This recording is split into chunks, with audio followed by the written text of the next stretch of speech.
Hi all welcome to Laya's mini vlog. ಇವತ್ತು ನಮ್ಮ ಲಯ ಬೇಬಿಗೆ 3.5 ಮಂತದ್ದು ವ್ಯಾಕ್ಸಿನೇಷನ್ ಇತ್ತು. ಹಾಗೆ ಅವಳನ್ನ ರೆಡಿ ಮಾಡಿ ಕುಶಾಲನಗರ ಗೌರ್ಮೆಂಟ್ ಹಾಸ್ಪಿಟಲ್ ಕರ್ಕೊಂಡೋದ್ವಿ. ಯಾವುದೇ ಹಾಸ್ಪಿಟಲಲ್ಲಾಗಲಿ ವ್ಯಾಕ್ಸಿನೇಷನ್ ಕೊಡೋಕ್ಕೂ ಮುಂಚೆ ಬೇಬಿನ ನಾರ್ಮಲ್ ಹೆಲ್ತ್ ಚೆಕಪ್ ಮಾಡ್ತಾರೆ. ಅದಾದಮೇಲೆ ವ್ಯಾಕ್ಸಿನೇಷನಿಗೆ ಕಳಿಸೋದು. ಹಾಗೆ ನಾವು ಡಾಕ್ಟರ್ ಹತ್ರ ಚೆಕಪ್ ಮಾಡಿಸ್ಕೊಂಡು ವ್ಯಾಕ್ಸಿನೇಷನ್ ಕೊಡ್ತಿದ್ದ ಪ್ಲೇಸಿಗೆ ಹೋದ್ವಿ.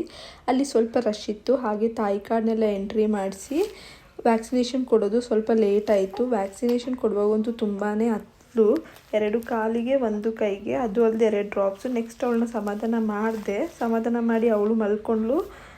ಆಮೇಲೆ ಅವರು ಜ್ವರ ಬರ್ಬೋದು ಅಂತ ಹೇಳ್ಬಿಟ್ಟು ಪ್ಯಾರಾಸಿಟಮಲ್ ಕೊಟ್ಟಿದ್ದಾರೆ. ಅದನ್ನ 2.5 ml 6 hours ಒಂದು ಸಾಕಬೇಕು. ಹಾಗೆ ಆಮೇಲೆ ಅವಳನ್ನ ಸಮಾಧಾನ ಮಾಡಿ ನಾನು ಮೆಡಿಕಲಿಗೆ ಹೋಗಿ ಬೇಬಿ ಸೋಪ್ ಮತ್ತು ಬೇಬಿ ಪ್ಯಾಂಪರ್ಸ್ ಖಾಲಿಯಾಗಿತ್ತು ಅಂತ ತೊಗೊಂಡು ಬಂದೆ. ಅಷ್ಟರಲ್ಲೂ ತಮ್ಮನೂ ಬಂದ ನಮ್ಮನ್ನ ಕರ್ಕೊಂಡು ಹೋಗೋಕ್ಕೆ. ಅಮ್ಮನೂ ಹೊರಗೆ ಬಂದರು ಹಾಸ್ಪಿಟಲಿಂದ.